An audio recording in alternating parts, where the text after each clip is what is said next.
This video is going to talk about the basics of position time graphs, which is unit or section 5 of this unit. So a position time graph is a graph that shows an object's position as a function of time. This means that time is always going to be on the x-axis. Think of it as the movement of time as you go along the axis, and y is always the position of the object. So in this example, if I have a car that starts not moving at all, it's at position 0 at time 0, and then 1 second later it's at 10 meters, 2 seconds later it's at 20 meters, 3 seconds 30, 4, 45, 50. If I was to plot that, I would start at 0, 0, and then move to 1, 10, 2, 20, 3, 30, 4, 40, 5, 50, etc. And then you connect the dots, and that is your position time graph. So at any point in time, you can look at the graph and figure out what the position of that particular object was. We can also use this graph to determine the object's displacement during a given period of time. So if this is the starting point, and at 1 second it's at 10, then that would be the displacement of my object. So let's do a little example here. Calculating the distance and displacement of the object that followed this pattern of movement. So the first part is, what is the distance and the displacement of the object from position A to position B? Using my equations, x equals xf minus xi, I can find my displacement. Xf is the position of point B, which happens to be at 14, right here, 14 meters on my graph, and position xi, or my initial position, happens to be at 1. So 14 minus 1 gives me a displacement of 13. Distance, it's very similar to what we've been doing with the word problems. You're looking at how far is it between 1 to 14, and that is a displacement of 13 meters as well. So in this case, again, only moving in one direction. The object only moved in one direction. So that means that both the distance and the displacement are going to be identical. Now let's look at displacement from B, distance and displacement from B to C.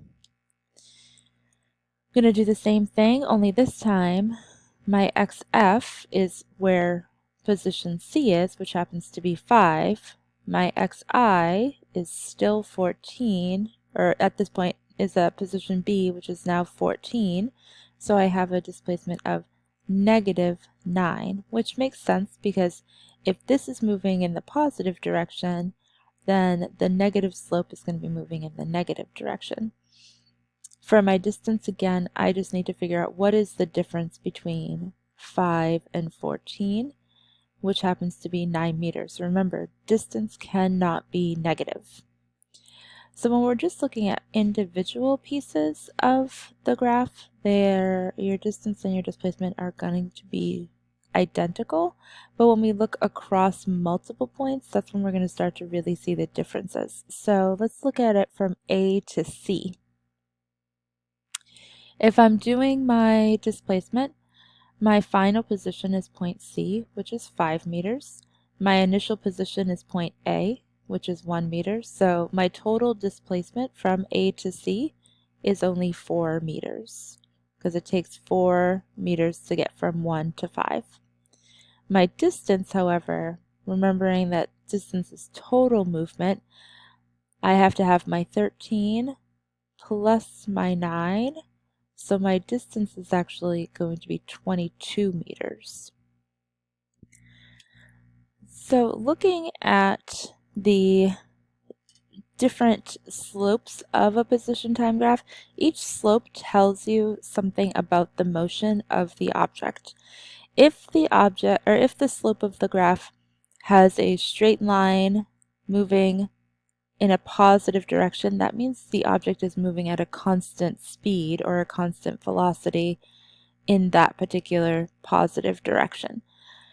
When we see the opposite, when we see a negative slope, that means that it's a constant speed in a negative direction. So the object is moving backwards or south at a constant rate, but it's moving towards a negative position. A horizontal slope, or like y, let's say this would be like y equals 2, where you see a horizontal line, it means that the object is not moving. It is staying in one position as time goes by. So in this situation, the object is at rest. It's not moving at all.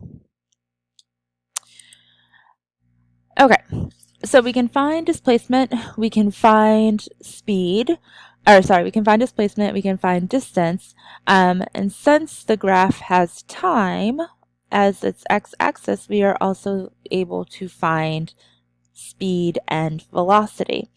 So we're going to use our two equations that we've been using.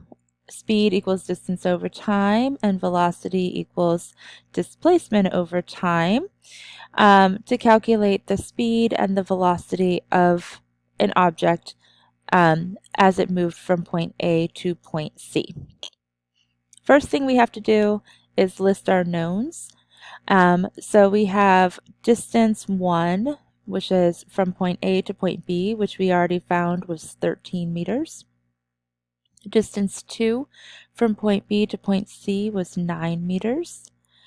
We have our time, our initial time is at 0 seconds, and our final time is at 6 seconds. So when we plug that into our equation, speed equals our total distance, so 13 plus 9, divided by our total time, 0 to 6 is 6 seconds.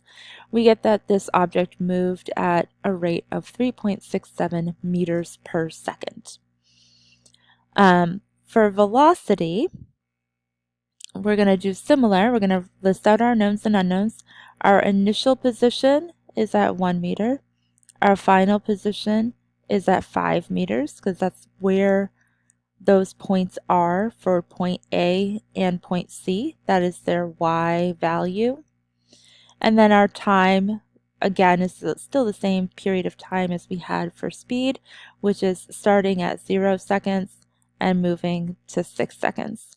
So when we plug that in, we get 5 minus 1 divided by 6 minus 0. So the velocity of this object from point A to point C was actually 0.67 meters per second.